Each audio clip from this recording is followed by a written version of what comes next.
things that almost kill you and don't kill you. So I'm rich not because of money. I'm rich because I've been through a whole bunch of shit. Like, I don't see anyone else on the planet richer than me because they're either too old or their life's been too easy. Like, I've had a very, very unique life, very, very eclectic life. I was born with the best possible start a man can have, which is good parents and no money. I've made all of my money completely myself the hard way. Men think it's okay to just become comfortable now. You're not supposed to be comfortable. You were never evolved to be comfortable. You're supposed to be uncomfortable. Right. And if you make yourself uncomfortable constructively, it's very easy to be anything you want. I don't see why people play the games. I find it amazing that people will sit there and spend all their time upgrading that character, making as much money as they can, getting the best guns, getting strong, getting important people, getting the best car. They'll do all that in a game, but they won't do it in real life. I find that incredible. They play the games because they're scared of loss, because if you die in the game, you get another chance. If you lose in the game, you get another chance. In life, you get one shot. If you get some balls, that's what life is as a game. That's what life is as a man. This is one big video game. You get to upgrade your character. You're not born with any value. As a man, if you don't make yourself valuable, you have no value. You have to get up and do it. Just like a video game, you start with fucking zero. You have to decide if you want to complete it. You have to upgrade your character. So I find it amazing that men are going to play video games and fuck about and waste their time instead of upgrading their character. Everyone knows what to do. You know what you have to do. You know you're supposed to go to the gym. You know you're supposed to train, learn how to fight. You know all these things. You don't do them. That's your decision. It's your prerogative. I didn't make that choice. I made the choice to do it all. I decided all of it. And every single man watching this can do the exact same thing. When I tell people that you are the sum of the 5 people you spend the most time with, everyone agrees. They go, yeah, that's probably true.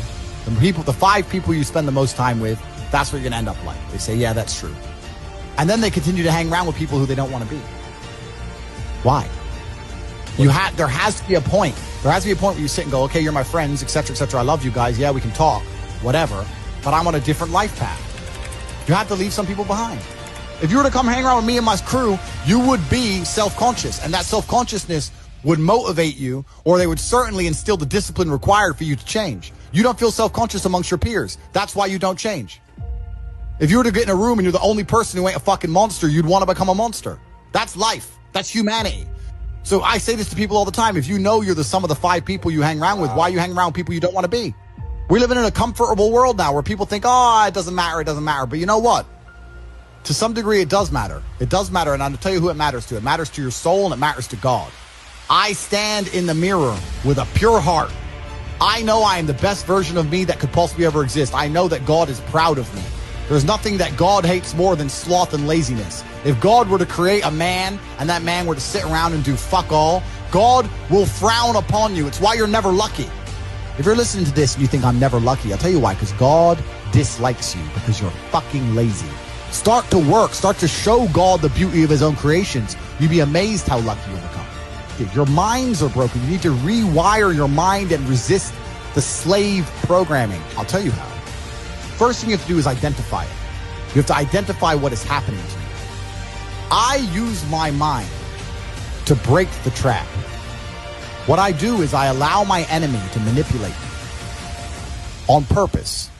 And then I use my mind to break the trap and punish the perpetrators. I will sit on TikTok for a day and I'll just enjoy TikTok. And by the end of the day, I'll watch myself. How quickly I'm looking to be entertained, how little time I give a video, how fucked up I am. And then I'll blink and I'll cure my fucking brain. You must allow yourself to be manipulated and you must fix it. All of it.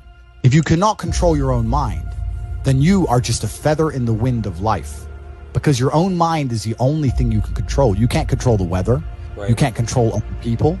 You can't even control whether your heart stops beating. You might have a heart attack tomorrow. You can't control anything besides what you think. If you cannot control your own mind, then you go through life with zero control, zero influence. You can't control anything. You're just a feather in the wind, waiting for life to blow you from happy place to sad place to happy place to sad place, completely hoping on the gods to be fortunate to you, because if any genuine discomfort comes your way, you're fucked.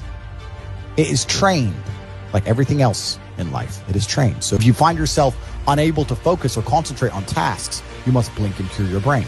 If you find yourself unable to go and dedicate yourself to something you don't want to do, you must blink and cure your brain. Because all of our minds have been under constant assault for years. The way the mind functions, the way people interact, has changed so significantly in the last 10 years you wouldn't believe. I can't imagine truly wanting to quit something and not being able to quit.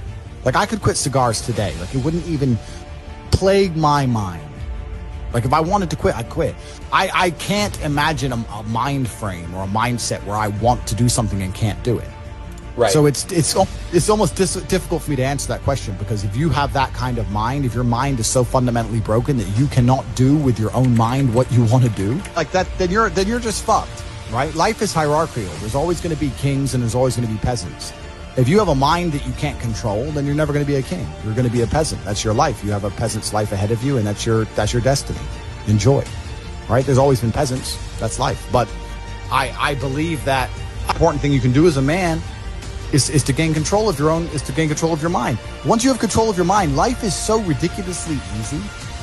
It's so ridiculously easy. It's so easy to be in. People say to me, Tate, you're in good shape, but all you do is drink vodka and travel the world. You're never even home. You never even have a gym. How do you do it? It's ridiculously easy if you control your mind. If I decide to do 1,000 push-ups, I'll do them. Maybe I have to do them one at a time. Maybe I'll get tired. Maybe I need a break. I'm going to do 1,000 because I said I'm going to do 1,000. It's not fucking hard. Everyone knows what they're supposed to do. Once you control your mind, it's easy, right? Getting over a breakup with that bitch.